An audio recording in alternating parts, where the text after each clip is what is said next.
এই একটা ভয়াবহ জিনিস। মানে আজাইরা ফ্রেন্ড থেকে দূরে থাকবা।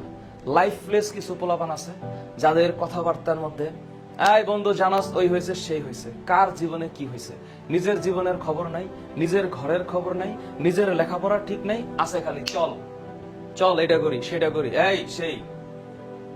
নো, হ্যাঁ, অলওয়েজ মাথায় রাখবা দুষ্ট গরুর চেয়ে শূন্য গোয়াল ভালো।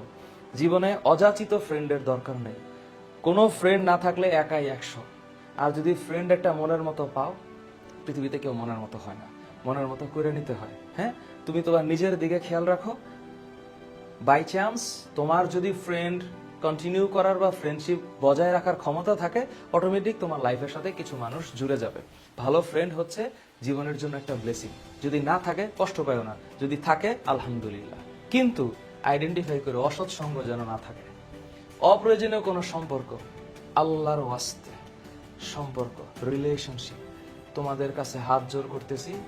হ্যাঁ, এখন মনে করো যে হরমোনাল যে বাড়ি, কত কিছু যে ভালো লাগবে না, আহা দেখলেই ভালো লাগে। ওয়াও, এমন করে তাকাইছে ভালো লেগেছে, ওইভাবে হাসি দিয়েছে ভালো লেগেছে, ভালো জিনিস ভালো।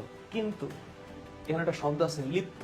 এই লিপ্ত মানে হচ্ছে আটকে যাওয়া, স্টিক হওয়া যাবে না। হ্যাঁ, ওকে ছাড়া আমার জীবনটা বাঁচবে না, এর চাইতে মিথ্যা কথা আর হয় না। জীবনের জন্য লাগে অক্সিজেন, মানুষ তো।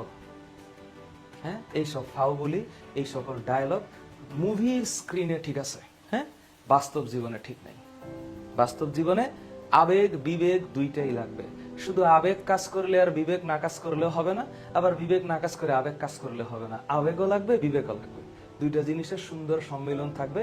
Last point, social media, Facebook, TikTok. TikTok না করে জীবনটার একটু ঠিকঠাক করো, তাহলেই দেখবা মাশাআল্লাহ আলহামদুলিল্লাহ সবার জন্য শুভকামনা।